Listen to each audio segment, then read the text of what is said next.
Well, I think including us in the beginning, public health was kind of a mystery. We didn't really completely understand their functional role in the county. Well, my perception of public health generally before I began even working with Head Start programs, I didn't really know too much about it. Didn't realize there was different departments. Thank you. We depend upon the public health department to be the custodian of the better public good. We really see our relationship, the state's relationship with local counties, as a partnership. It's certainly something where we're both autonomous, but we have the same goals in mind. I don't think most people think about what public health does.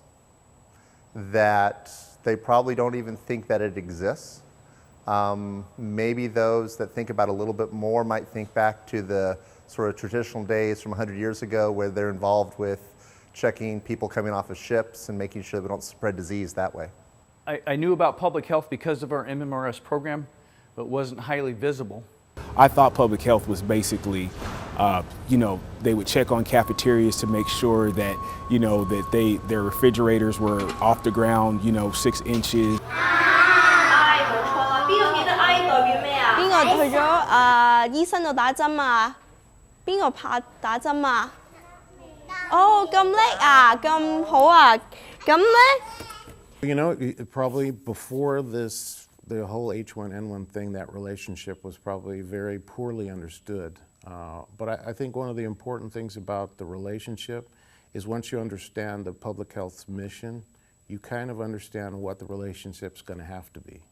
With the public perception and how it is that they don't really see us as a public health entity, which is exactly what we are. And it really showed its form when we had the H1N1 pandemic emergency, where we needed to work with the public health department. They facilitated their distribution of vaccines and also equipment through the fire service to set up emergency sites to vaccinate the public. And so the perception that the public should have also is that the public health department is not just a singular entity with clinics that are stationary and so forth. They also participate in emergency response to disasters such as this. Alameda County, they're more than just people in a building. They actually come out of the building and they outreach to people. Last winter, there was a public education seminar that was conducted in one of the local community colleges, and two of the speakers, myself being one, and a staff member from public health, in a personal discussion, basically played a game of what if. Public health brought it to my attention out through the emergency managers meeting. Probably started with some phone calls from the city of Fremont to the public health department, knowing that the pandemic had started, that weren't returned by the public health department. That they were doing their own planning apparently, and when they needed help from the city of Fremont, they contacted my superiors, who eventually involved me. What we want them to do, first of all, is to meet with us, and we do meet, and that we have a common plan that we operate from.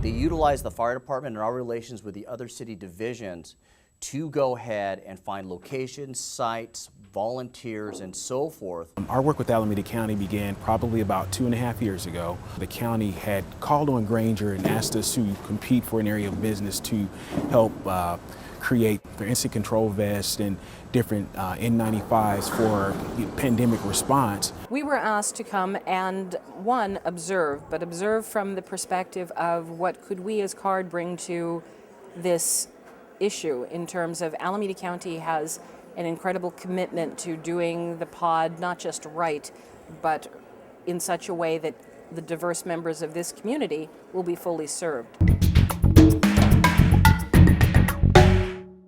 Collaboration is nothing more than an MOU, a memorandum of understanding.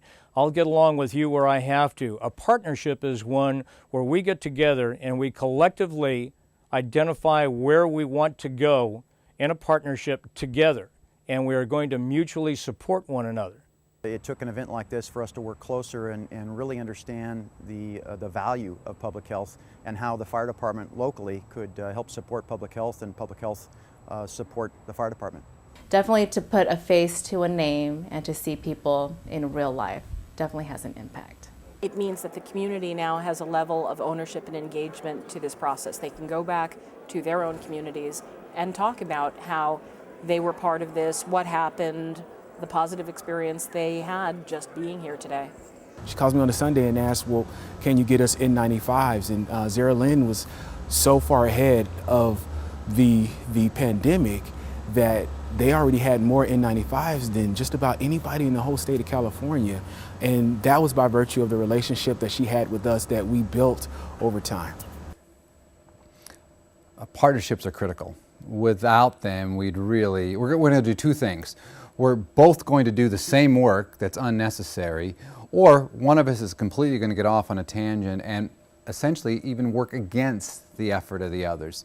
So the combination of the state and the local health departments is imperative for us both to succeed. It just strengthened our relationship, and now we know how to work together. Our communication has improved. We know that they're there for us, which is big in regards to supporting us, providing us with supplies, supporting us with the paperwork. We're in it together all the way. And I think from the end of this, what we've learned is that the partnership was able to grow and the trust was able to develop between the fire department and public health. Your mission is to dispense oral medications, that is pills, to an entire community within 48 hours. This is a time-critical emergency, so speed is essential. Remember, rule number one in a time-critical event is speed equals survival. This is why we practice for anthrax.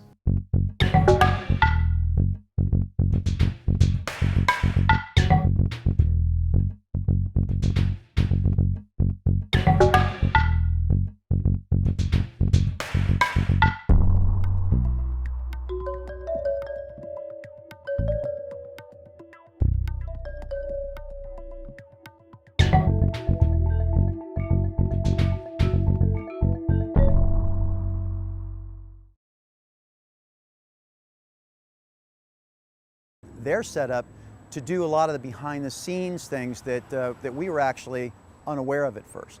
Public health needs to know that most people in the fire service really don't know much about public health.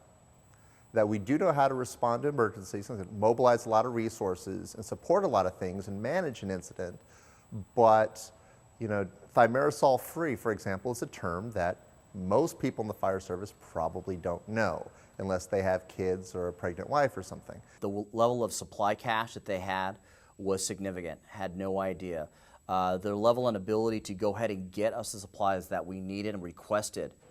Now the county, I felt, had a great system as far as paperwork, screening, criteria, and that helped us with the incident command and control section of it.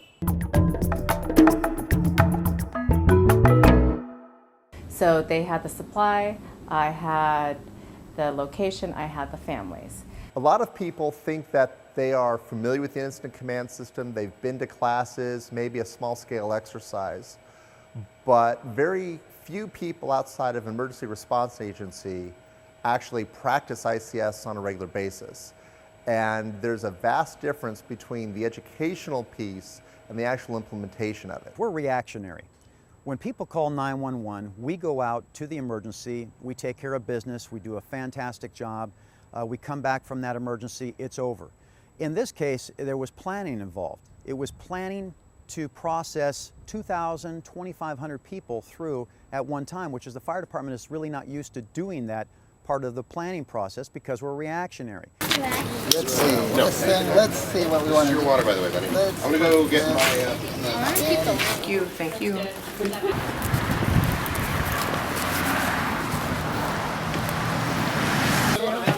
I just got in fact, this truck has a whole new batch. Yeah, but I got a bunch. I won't get them all. You want one?